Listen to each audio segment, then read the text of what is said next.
Attorney Gino, kumain po kami sa restaurant kasama sila mama at papa na parehong senior. Humingi po kami ng discount para sa kanila pero sabi ng manager wala na raw kasi promo na daw yung menu. Totoo po ba yun, attorney? Ganito yan.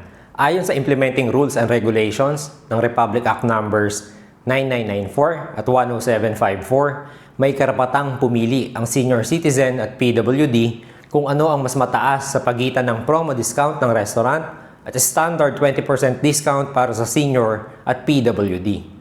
Pero madalas, may mga establishment na kunwaring nakapromo daw upang makaiwas magbigay ng senior at PWD discount.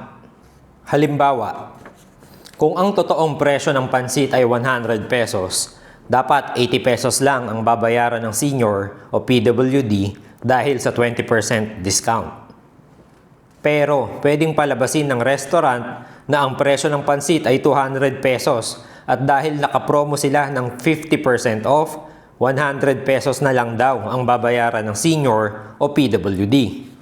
Ang tanong, paano malalaman kung legit ang promo? Ayon sa Consumer Act, dapat ay may DTI Fair Trade Permit ang mga promo. Sa sitwasyon ng mama at papa mo na parehong senior, ganito yan. Kung may DTI permit ang promo at nagkataon na mas mataas yun kaysa sa standard 20% senior discount, tama lang na hindi na ibigay ang senior discount. Pero kung walang DTI permit ang promo, obligado pa rin ibigay ng restaurant ang standard 20% discount para sa mama at papa mo.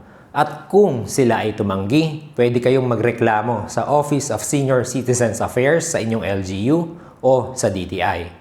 Tandaan, ang intensyon ng batas ay bigyan ng 20% discount ang mga senior citizens at PWDs mula sa totoo at reasonableng presyo ng mga produkto at serbisyo. Hindi tama na dayain ang kunwaring promo price ng mga produkto at serbisyo upang makaiwas sa 20% discount para sa mga seniors at PWDs.